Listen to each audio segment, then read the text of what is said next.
Joining BYU Sports Nation right now, the head football coach of the Utah State Aggies, Matt Wells, back on BYU Sports Nation. Coach, how's your morning going? It's going good. How are you guys doing? We're great. We appreciate you taking time with us during game week. Jeremy and I were just discussing you might be the only person that has been involved with all 3 Utah State Bowl wins, whether as a player or a coach. Is there anybody else on your staff that was at that 93 bowl game with you? Nope, there wasn't. You are the guy, all 3 bowl games. Well, I think you're very accurate. That's true. There was one guy that was on the 93 and the first bowl win against Toledo, but he had retired last year as our head trainer, Dale Mildenberger, who was very much a big part of both of those teams, but was retired last year, and so he didn't get the third bowl win, although he was there supporting us. Very good. Well, you're in a place of your own. Matt Wells, Utah State head football coach on BYU Sports Nation. Obviously, the elephant in the room is dealing with your star quarterback, Chuckie Keeton. He's amazing to watch. He's done some good things.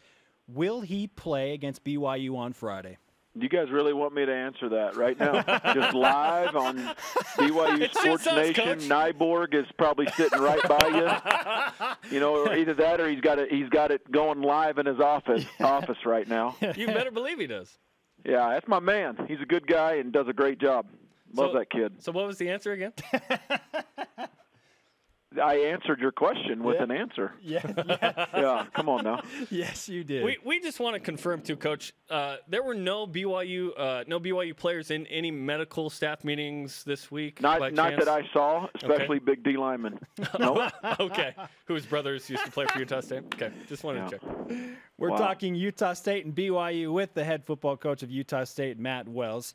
Coach, when will team doctors determine if Chuckie will play on Friday night or not? Is that something that is going to be made on game day? Guys, I'm going to give you the same response I've had all week. And, you know, we are evaluating him right now and seeing where he's at. And if he is medically cleared to play, then absolutely he will play. And if not, then he won't. So. During the summer, we talked to you about who sticks out on the BYU defense. You mentioned Alani Fua, kind of similar to Kyle Van Noy. Who else sticks out through 4 games on BYU's defense to you? Well, both their safeties are playing at such a high level. Man, they're very, very well coached. They tackle great in space. They're aggressive. They're hard-nosed players. I bet they're football junkies. And those 2 guys stick out, both outside backers. You know, they played several linebackers inside and outside that have had a lot of success and kind of rotate them a little bit more, it seems like to me, than they have in the past. Alani is a tremendous player, like you just mentioned, as is Bronson. Those guys they're long, they're athletic, they're tough, and they do a nice job in that scheme. Coach, your rush defense is ranked 4th in the country despite Kyler Fackrell going down. You have the Vigil brothers. What is happening to make your run defense so tough through your first 4 games? Well, I think, you know, there's an attention to detail as far as the gaps and stopping the run. I think our guys play with tremendous effort and passion and have a confidence that there's going to be a lot of people arriving at the football. And so that gives them confidence to throw it in there hard if they're the first initial hit on the back or the quarterback or whoever it is. Running the football, that there's going to be more hats following. So I think that's, you know, pursuit and effort are big fundamentals that most good defenses, I see it in BYU's defense over the years, absolutely. I think our guys play with that, and so I think that helps. What kind of adjustment have you seen through the first 4 games as you put in 4 new starters on the offensive line? Well, I think it's gotten a little bit better each week in different phases. We need to, you know, be able to put whole games together. I think for the most part we've protected the passer decently.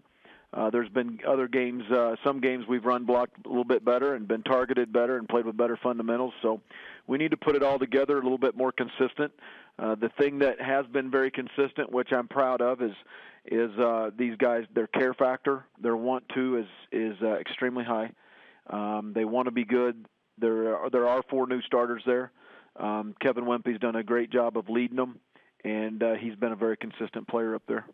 We're talking with Utah State head football coach Matt Wells on BYU Sports Nation. Coach, how do you simulate a player as unique as Taysom Hill in practice? You don't. So what do you do? Well, you hope and pray that the guy wearing number 4, that your guys on defense understand that this is not the number 4 we're going to see. Our guys know that. I mean, BJ and Sweet and the Vigils, they've played against Taysom. Yeah. Last year they know what he's like, and man, I'm telling you, there's high praise out of our camp for Taysom Hill. As an ex-quarterback, you always look at those guys with a little bit different lens, and quite frankly, all the dark horse Heisman and all the Heisman talk, very, very well earned, well deserved in my mind. The guy's run the ball. He's led his team to a 4-0 record. He has been very, very accurate, and he makes them go. So I think everything that people are saying about him out there nationally, locally, internally in our building, it's all justified. Coach, you yourself were a quarterback. You just brought that up from 94 to 96 for Utah State. Because you can view Taysom in a different scope, how has he developed as a quarterback from last year to this year in the film that you have seen? Well, I would assume he's a lot more comfortable in that scheme and where his routes and where his guys are going to be, because he's been more accurate. He is very, very accurate. I think he has a strong arm. He is not afraid to put it in tight windows, which tells me that you're confident in your accuracy, but you're confident in your knowledge of the offense and where his guys are going to be. You're anticipating windows. I see him fitting in balls that he says, you know what, I'm getting that thing in that window, and, man, he sure does. And so, my hat's off to him in that area, because that's a confidence thing more than a physical arm strength ability, in my opinion. Naturally, there's going to be some connections between the two schools, given that BYU and Utah State are so close together.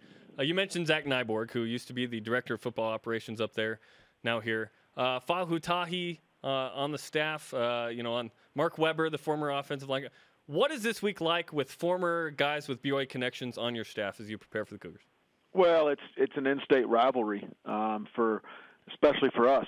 I'll speak, from our standpoint. Those things just add to it, whether it's high school teammates, guys are going against, they all grew up in Salt Lake, or they went to the same ward, or whatever. They went to camps together. There's a lot of familiarity with guys on both sides. You'll see a lot of them hugging and tapping each other on the helmet post game. It's because they grew up with each other and they know each other. So it's a big rivalry from that standpoint. You got those guys that you just mentioned, which obviously add to it from a coach's standpoint. But, we as coaches can only put guys in a position to make plays. They got to go out and do it on Friday night. And this game's not about coaches. This game's about the players. It always has been and always will be. And so the focus is on them, not on us. Utah State head football coach Matt Wells on BYU Sports Nation. At the request of a producer in my ear, I'm being asked to bring Nyborg? up... No, not Nyborg. Not Nyborg. I thought he had direct access to y'all. I'm having fun with you. It's rivalry week, sure, right? Yeah. I've been asked to bring up the 58-56 shootout win in Logan one more time. When you were on the sidelines, clearly calling That's all where I the was. plays. I was holding the that clipboard for Anthony.